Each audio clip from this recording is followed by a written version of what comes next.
Hello hi എല്ലാവർക്കും നമസ്കാരം.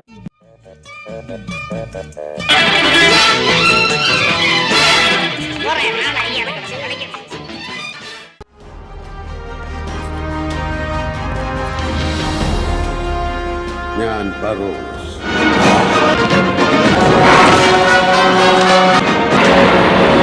മലയാളത്തിൽ ഇറങ്ങാൻ പോകുന്ന 3D സിനിമകളെ കുറിച്ചാണ് നമ്മൾ സംസാരിക്കുന്നത്. അങ്ങനെ പറയുമ്പോൾ മൈ ഡിയർ കുട്ടിച്ചാത്തൻ എന്ന് പറയുന്ന സിനിമയെ നമുക്ക് വിസ്മരിക്കാൻ കഴിയില്ല. ഇന്ത്യയിലെ തന്നെ ആദ്യത്തെ 3D ചിത്രം ഇറങ്ങിയത് നമ്മുടെ മലയാളം ഫിലിം ഇൻഡസ്ട്രിയിലാണ്. 1984 മൈ ഡിയർ കുട്ടിച്ചാത്തൻ. അന്ന് 1984 ആ സിനിമ ഇറങ്ങുമ്പോൾ ഇന്ത്യയുടെ രാഷ്ട്രപതിയായിരുന്ന ഗ്യാനി സെയിൽ സിംഗ് അദ്ദേഹം അണിയറ പ്രവർത്തകരോട് ആ സിനിമ കാണണമെന്നും കണ്ടു കഴിഞ്ഞതിന് ശേഷം അദ്ദേഹം ഒരുപാട് പ്രശംസയും അതുപോലെ തന്നെ അഭിനന്ദനങ്ങളൊക്കെ അറിയിച്ചത് അത് വലിയൊരു ചരിത്രമാണ്.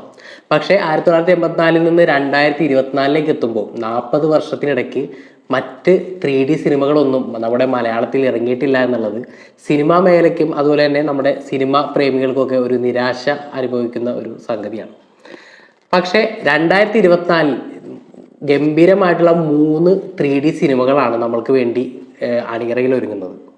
ആ സിനിമകളെ കുറിച്ചാണ് നമ്മൾ ഇന്ന് സംസാരിക്കുന്നത്.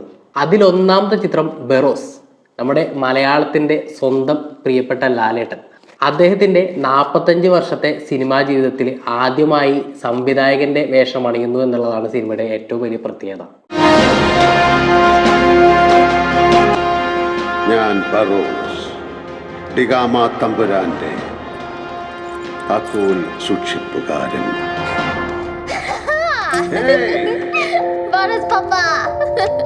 നമ്മുടെ മൈ ഡിയർ കുട്ടിച്ചാത്തൻ ഒരുക്കിയ അതിൻ്റെ സംവിധായകൻ ജിജോ പുന്നൂസിൻ്റെ തന്നെയാണ് സിനിമയുടെ കഥ. സന്തോഷ് ശിവനാണ് ക്യാമറ കൈകാര്യം ചെയ്യുന്നത്. ഒരുപാട് വിദേശ താരങ്ങളൊക്കെ വന്നു പോകുന്ന ഒരു സിനിമയാണ്. സിനിമയുടെ ഇതിവൃത്തം എന്ന് പറയുന്നത് വാസ്കോഡ ഗാമയുടെ നിധി സൂക്ഷിപ്പുകാരനായിട്ടുള്ള ഒരു ഭൂതത്തിൻ്റെ ക്യാരക്ടറാണ് മോഹൻലാൽ ചെയ്യുന്നത്. എന്നാൽ അതിൻ്റെ ആ നിധിയുടെ യഥാർത്ഥ അവകാശിയെ തേടി ബെറോസ് എന്ന് പറയുന്ന ഭൂതം പോകുന്നതാണ് സിനിമയുടെ ഒരു ചെറിയൊരു ത്രെഡ് എന്ന് പറയുന്നത്. പ്രധാന വേഷം ചെയ്യുന്ന ഒരു പെൺകുട്ടി ഫ്രാൻസിൽ നിന്നുള്ളൊരു പെൺകുട്ടിയാണെന്നൊക്കെയാണ് നമുക്ക് ലഭിക്കുന്ന വിവരം. സിനിമയുടെ സൗണ്ട് മിക്സിങ്ങും മറ്റു കാര്യങ്ങളൊക്കെ സോണി സ്റ്റുഡിയോ വിദേശത്തൊക്കെ ആണ് അതിൻ്റെ കാര്യങ്ങളൊക്കെ നടക്കുന്നത്. അതിൻ്റെ മ്യൂസിക് ചെയ്തിരിക്കുന്നതും ഒരു വിദേശിയാണ്. അങ്ങനെ വലിയൊരു പാൻ ഇന്ത്യൻ അല്ലെങ്കിൽ ഇന്ത്യക്ക് പുറത്തും ചർച്ചയാകാൻ സാധ്യതയുള്ളൊരു സിനിമയാണ്. കുട്ടികൾക്ക് വേണ്ടിയുള്ളൊരു സിനിമയാണ്. എങ്കിൽ കൂടിയും നമ്മുടെ മൈ ഡിയർ കുട്ടിച്ചാത്തൻ എന്ന് പറയുന്ന സിനിമയിൽ ഉപയോഗിച്ച ഒരു ടെക്നോളജി, ആ പാട്ടിൽ ആലിപ്പഴം പെറുക്കാം എന്ന് പറയുന്ന ആ പാട്ടിൽ ഉപയോഗിച്ച ടെക്നോളജി, അതിൻ്റെ ഒരു പുതിയ വേർഷനൊക്കെ ഈ സിനിമയിൽ കാണാം എന്നാണ് നമുക്ക് കിട്ടുന്ന വിവരം. അടുത്ത സിനിമ ജിതിൻലാൽ സംവിധാനം ചെയ്ത് ടോവിനോ നായകനാകുന്ന അജയൻ്റെ രണ്ടാം മോഷണം എന്ന് പറയുന്ന സിനിമ, ARM എന്ന് വേണമെങ്കിലും പറയാം. ഏകദേശം 60 കോടി ബഡ്ജറ്റിൽ ഒരുങ്ങുന്ന സിനിമയാണ്. 3 കാലഘട്ടങ്ങളിലായി 3 കഥാപാത്രങ്ങളെയാണ് ടൊവിനോ ഈ സിനിമയിൽ അവതരിപ്പിക്കുന്നത്. അജയൻ്റെ രണ്ടാം മോഷണവും 3D ആയിട്ടാണ് നമുക്ക് മുന്നിലെത്തുന്നത്.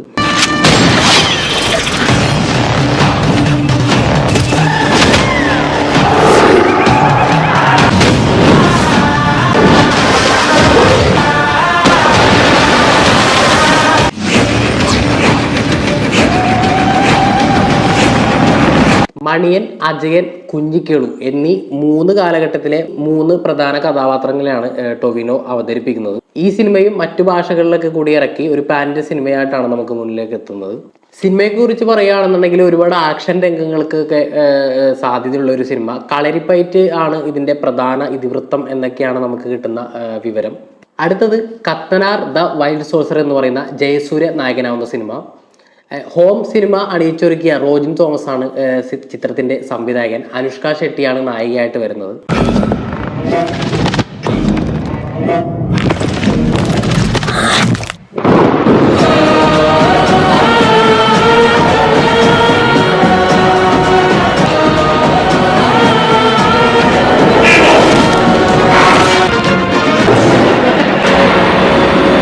വിദേശ സിനിമകളിലൊക്കെ കാണുന്ന കുറേ സാങ്കേതിക വിദ്യകളും ടെക്നോളജിയൊക്കെയാണ് ഈ സിനിമയിൽ ഉപയോഗിച്ചിരിക്കുന്നത്. വെർച്വൽ പ്രൊഡക്ഷൻ ഉപയോഗിച്ചുകൊണ്ട് ചിത്രീകരിച്ചിരിക്കുന്ന ആദ്യത്തെ സിനിമയാണ് കത്തനാർ. ചെന്നൈ, റോം, കൊച്ചി എന്നിവിടങ്ങളിലാണ് ഷൂട്ടിംഗ് പുരോഗമിച്ചുകൊണ്ടിരിക്കുന്നത്. ഈ വർഷം തന്നെ സിനിമ നമുക്ക് മുന്നിലെത്തും.